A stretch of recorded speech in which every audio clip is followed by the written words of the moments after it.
காவல்துறை கேட்டுக்கொண்டதற்கிணங்க இந்த ஆர்ப்பாட்டம் தள்ளி வைக்கப்படுகிறது. ஐயோ, நீங்க அதிகம் பேசாதீங்க, எங்களை எல்லாரும் நோட் பண்ணிக்கிறாங்க.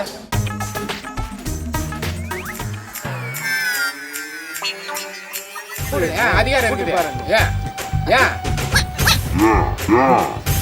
எப்படியே ஆஃபீஸர் கூட்டிடுவோம், யாரு கூப்பிடுன்னு சொல்லி. நீங்க ஒரு ஆள் தானே வந்திருக்கீங்க, ஆர்ப்பாட்டம் நீங்க ஒரு ஆள் தான் வந்திருக்கீங்க.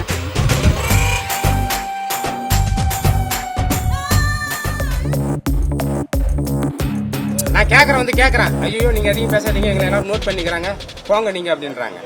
கூட்டிடுவோன்னு சொல்லிட்டு ஆஃபீஸர் எப்படியே ஆஃபீஸர் கூட்டிடுவோம், யாரு கூப்பிடுன்னு சொல்லி.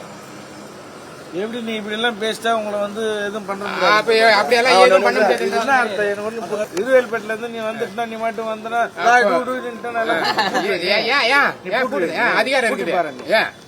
ஏன் அதெல்லாம் பேசாத. எப்படி நான் தெரியாம எப்படி பேசுறாங்க? நீ எப்படி பேசுற? அதிகாரி உட்கார்ந்தாங்க. அது தப்புப்பா, நீ பேசுறது தப்பு. எப்படி பேச தப்புங்க? எது ஏன் பேசுற வார்த்தை அடங்கி எது தப்பு? இல்ல சம்பந்தம் இல்லாத நீ பேசினுக்கிற. நீ வந்து 10 பேருக்கு வந்து லோன் வாங்கி கொடு. சம்பந்தம் இல்லாத அப்படிலாம் பேசாதடா. உனக்கு என்ன ஒரு மரியாதை வச்சுக்கனா? ஏமா நீ கேட்கறதுக்கு அதிகாரி வா வா வா. எதுக்கு இருக்குது அந்த அதிகாரம்? என்னப்பா நீ அதிகாரம் இருக்குது. காவல்துறை கேட்டுக்கொண்டதற்கிணங்க காவல்துறையை அந்த அறிக்கையை வாங்கி தரேன்னு சொன்னதற்கிணங்க இந்த ஆர்ப்பாட்டம் தள்ளி வைக்கப்படுகிறது. அப்புறம் ஏன் சார் இவ்வளவு போலீஸ் பாதுகாப்பு போட்டிருக்காங்க? ஏன் அண்ணா, நீங்க ஒரு ஆள் தானே வந்திருக்கீங்க, ஆர்ப்பாட்டம் நீங்க ஒரு ஆள் தான் வந்திருக்கீங்க. ஆமா, நான் இது ஆர்ப்பாட்டம் நேற்றுக்கு இவர்கிட்ட வந்து சொல்லிட்டீங்களே, நான் காவல்துறையில சொல்லிட்டேன், மென்ஷன் பண்ணி சொல்லிட்டேன். மாவட்ட ஆட்சியர் பெருந்திட்ட வளாகத்தின் உள்ள அனுமதி மறுக்கப்படுகிறதுன்னு முன்னாடியே தபால் கொடுத்துட்டாங்க, காவல்துறையில கொடுத்துட்டாங்க.